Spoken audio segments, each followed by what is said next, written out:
Bismillahirrahmanirrahim.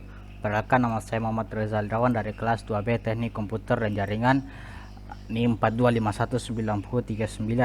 Di sini saya akan mempresentasikan tugas metode komputasi, yaitu pengimplementasian aljabar linear dalam bidang teknologi informasi dan komunikasi atau TIK. Baik, kita masuk ke materi. Di sini saya akan membawakan tugas presentasi dengan judul kalkulasi pergerakan robot dengan transformasi lanjar, mata kuliah metode komputasi. Pendahuluan. Pembuatan robot merupakan salah satu ciptaan manusia yang bertujuan untuk mempermudah manusia di masa depan. Di zaman sekarang ini sudah banyak robot yang tercipta untuk membantu pekerjaan manusia, baik yang sulit maupun yang mudah. Di dalam robot sekarang sudah banyak yang cara berpikirnya maupun bergerakannya itu hampir sama dengan manusia. Tentu cara pergerakan dan berpikirnya itu diprogram dengan algoritma yang digunakan untuk membuat robot itu rumit, sehingga dalam pembuatan algoritmanya itu semakin berkembangnya zaman dibuat seefisien mungkin. Salah satunya itu penggunaan matriks transformasi untuk membuat algoritma pergerakan robot menjadi efisien dan mendukungnya di segala kondisi.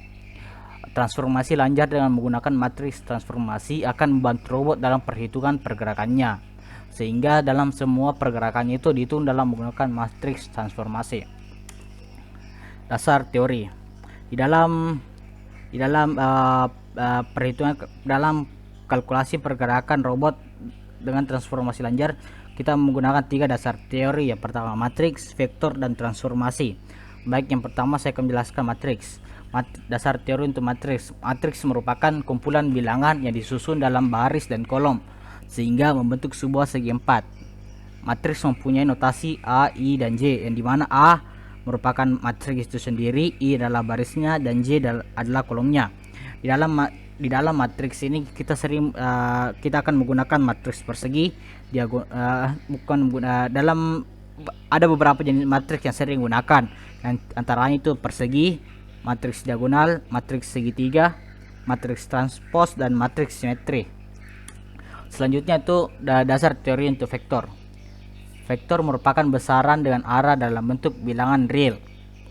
Ada beberapa operasi yang dapat dilakukan dalam vektor, yang antaranya yaitu penjumlahan, pengurangan, perkalian skalar, perkalian titik, perkalian silang. Selanjutnya transformasi lanjar. Transformasi lanjar merupakan pemetaan dari suatu himpunan ke himpunan lainnya. Baik, kita masuk ke pembahasan kalkulasi pergerakan robot dalam 2D. Dalam kalkulasi pergerakan robot dalam 2D itu hampir sama dengan 3 dimensi, jadi untuk teori dan penerapannya itu sama. Baik, seperti yang saya sebelumnya jelaskan bahwa robot merupakan suatu benda mekanik yang beroperasi dengan menggunakan program komputer, yang tentu saja sebuah robot dapat bergerak. Ada yang sudah diprogram dengan cara tertentu, ada juga yang memperhitungkan pergerakannya sendiri. Robot yang memperhitungkan pergerakannya dengan transformasi lanjar, salah satunya itu robot Puma. Seperti yang Anda lihat, seperti bentuknya itu seperti yang ada di gambar. Bentuk robot Puma itu hampir sama dengan pergerakan tubuh, yang dimana ini adalah tubuh, ini adalah lengan atas, siku, dan tangan. Baik, kita masuk ke teorinya. Pertama-tama kita lihat gambar yang ada di samping, yang dimana P adalah ujung lengan. Jika Q X, Y, maka dari gambar tersebut akan menghasilkan P, Q, dan E. Jadi untuk Q itu jadi kita ini menghitungkan D2, D1, dan D0 nya dijumlahkan dengan P, Q. Begitu. Dengan perhitungan setiap sudutnya berbentuk setiap sudut, bahwa dari lengannya ini akan membentuk sebuah sudut begini.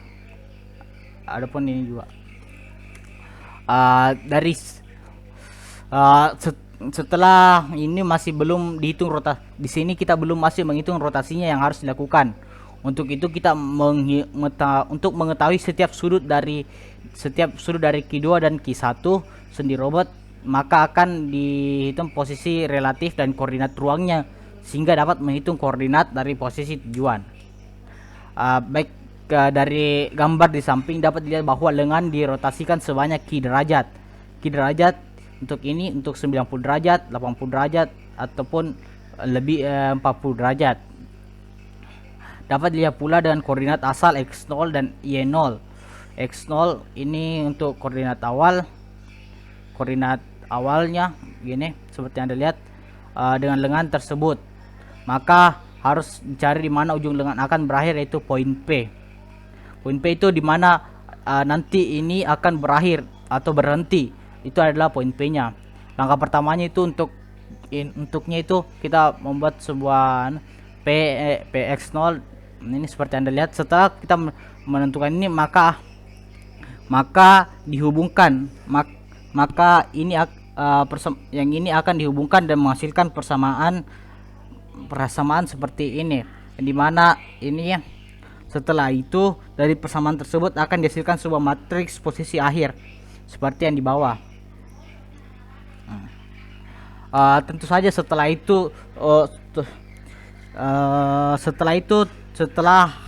hasil itu telah dilakukan, harus lagi dilakukan proses translasi, karena tidak semua sendi dalam pergerakan posisinya itu, sehingga perlu dilakukan perhitungan lain untuk memperhitungkan jarak di antaranya. Seperti yang Anda lihat pada gambar begini.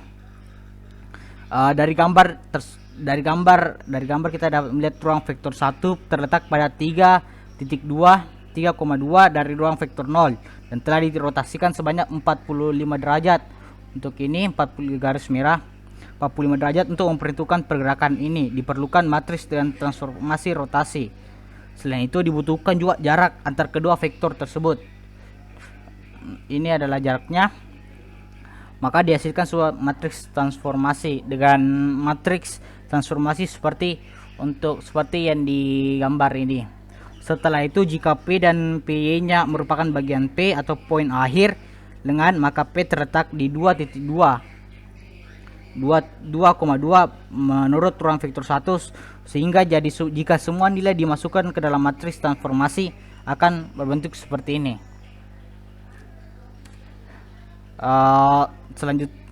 Itulah tadi pembahasan kalkulasi pergerakan robot dengan transformasi lanjar. Kesimpulan dari presentasi ini adalah matriks yang paling sering digunakan adalah matriks 2 dimensi dan 3 dimensi.